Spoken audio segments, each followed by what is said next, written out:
In the first weekend of the new restrictions on bars and restaurants in New Orleans, prohibiting them from selling to-go drinks, the city's cracking down on businesses that do not follow the rules.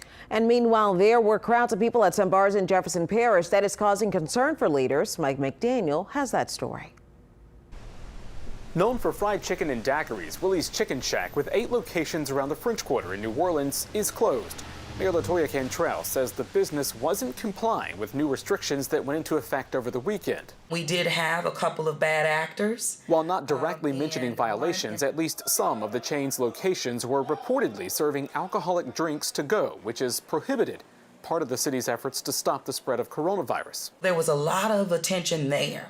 And of course, my task force was on the ground.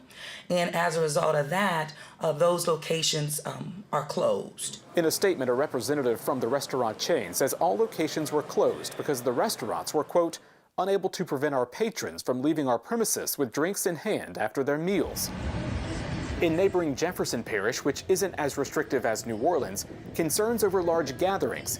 Video sent to WWL shows cars parked for blocks Saturday night along the West Bank Expressway in Harvey, leading up to a crowd of people outside of a bar called Roadies Chill Spot, a stark contrast to how it looked Monday afternoon.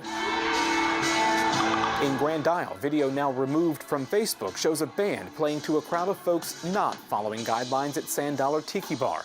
Both bars have since had their permits suspended by the State Office of Alcohol and Tobacco Control, citing public safety violations. There's no other way to say it. They're irresponsible events. Parish President Cynthia Lee Shang says they're also dangerous and because of community spread, expects to see impacts. All those people live in all different parishes. That's why we need the enforcement, is to kind of prevent other people from doing events like this, because we know right now this is dangerous activity for us as a community. A community where Lee Shang and Cantrell say compliance will be enforced. Mike McDaniel, Eyewitness News.